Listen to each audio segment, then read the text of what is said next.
म चाहिँ अब अहिले चाहिँ यसो केटाहरूसँग क्रिकेट खेल्न जाँदैछु। गाजो काटिरहेको छु अनि आङ्लो पनि काटिया छ अलिअलि। Fielding. Hello guys, good morning सबैजनालाई। अहिले भर्खर उज्यालो हुँदैछ। म चाहिँ वाकिङको लागि दौडिरहेको छु अनि आई होप तपाईँहरू पनि सन्चै आरामै हुनुहुन्छ होला। म पनि एकदमै सन्चै आरामै भएर चाहिँ वाकिङ गरिरहेको छु, दौडिरहेको छु। बिहानै चिसो छ, उज्यालो भइसकेको छ अनि मेरो चाहिँ 2 किलोमिटर दौड हुन्छ अनि आधी घन्टा चाहिँ फिजिकल हुन्छ र दिनभरि काम गर्ने जोस जागर चाहिँ आउँछ है। अहिले बिहान वाकिङ नै गरेन भने दिनभरि काम गर्ने जागर नि आउँदैन। थकाइ लागिसक्यो गाइस।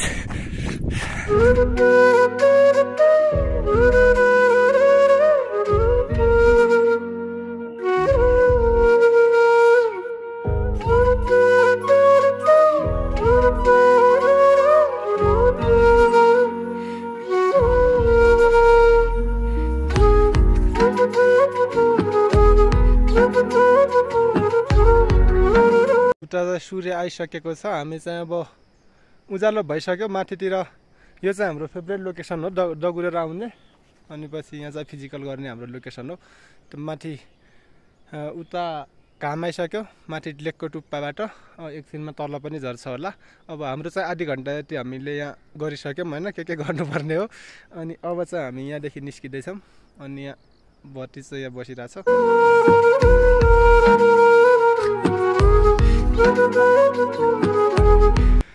मौसम सफा छ अनि थले जिउलाई चाहिँ धान कटाइ चलिरहेछ। धान काटिरहेछन्। यतातिर मान्छेहरूले भक्काभक बिजी छन् अनि हामी पनि यतातिर गाजो काटिरहेछौँ। यो घाँस काटिरहेछौँ। घाँस काटेर गाई गोरुहरूलाई सुकाउने चलिरहेछ अनि यस्तै छ गाउँको काम। अहिले दसैँको माहौल पनि, त्यही भएर चाहिँ मान्छेहरू चाहिँ एकदमै बिजी छन्। पनि बिजी छु, एकदमै बिजी छु। गाजो काटिरहेको छु अनि आङ्लो पनि काटिया छ अलिअलि। दुःख छन्। गाउँतिरको काम यस्तै हो। अब यो कामको बेला घरतिर हेल्प नगरौँ भन्ने पनि भएन। घरतिर पनि हेल्प गर्नु पर्यो होइन।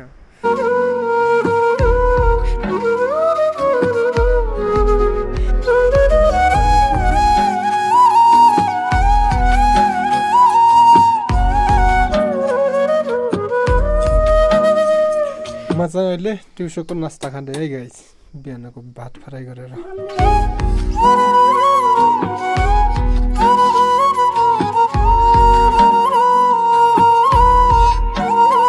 अनि मौसम चाहिँ यस्तो छ यो। अब मौसम अब बादल लागिरहेको छ आकाशतिर। पानी आउला जस्तो भएको छ। पानी आउँछ कि नै माथितिर चाहिँ बादल लागेर एकदमै कालो निलो भइसकेको छ। तैपनि पानी आउँदैन होला। अहिलेसम्म आएन, जहिले यस्तै भएर। अनि अब मान्छेहरूले काम गाजो काट्नेदेखि लिएर धान चुट्नेदेखि लिएर सबै सकाइसकेका छन्। अब थोरै धान चाहिँ बाँकी, त्यो तलको जिउलामा चाहिँ बाँकी छ। अब त्यहाँको पनि 1-2 दिनमा त्यहाँको पनि सकिन्छ।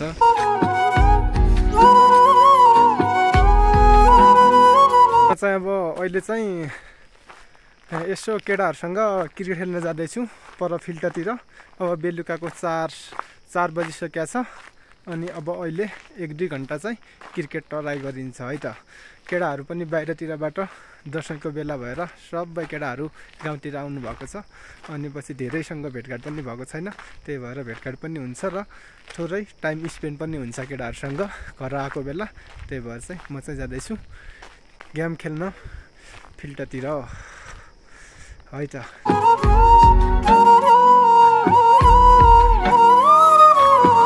केटाहरू चाहिँ क्रिकेट यहाँ तल, यहाँ खेतहरूमा खाली, खेतहरू चाहिँ धान काटेर खाली भइसकेका छन्।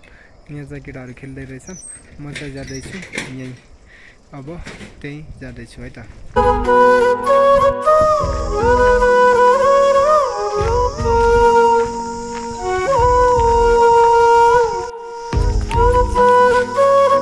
म चाहिँ यहाँ केटाहरू भएको ठाउँमा पुगिसकेको छु एकछिनमा चाहिँ हामी दुईजना पनि खेल्दैछौँ क्रिकेट।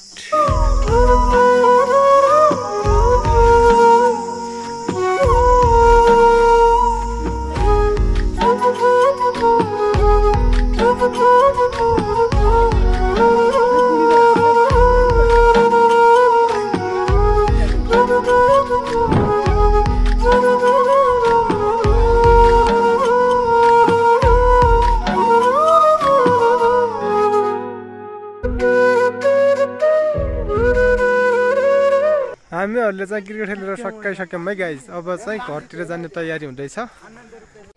फाइनल्ली गाइज अब रात पनि पर्न लागिसक्यो अनि म घरमा पनि पुगिसकेको छु। कस्तो किसिमको भिडियो बनायो भने चाहिँ योभन्दा बेस्ट, योभन्दा राम्रो हुनसक्छ भन्ने कुराहरू होइन, यो कुराहरूमा चाहिँ हजुरहरूले सल्लाह सुझाव र प्रतिक्रिया दिनुभयो भनेदेखि मलाई भिडियो बनाउनु सजिलो हुन्छ है त। भिडियो मन पर्यो भने लाइक कमेन्ट सेयर सब्सक्राइब गरिदिन नभुल्नु होला। र आजको ब्लग भिडियो यहीँ अन्त्य गर्दै अर्को भिडियोमा मिल्ने बाचा गर्दै बिदा हुन्छु। बाई।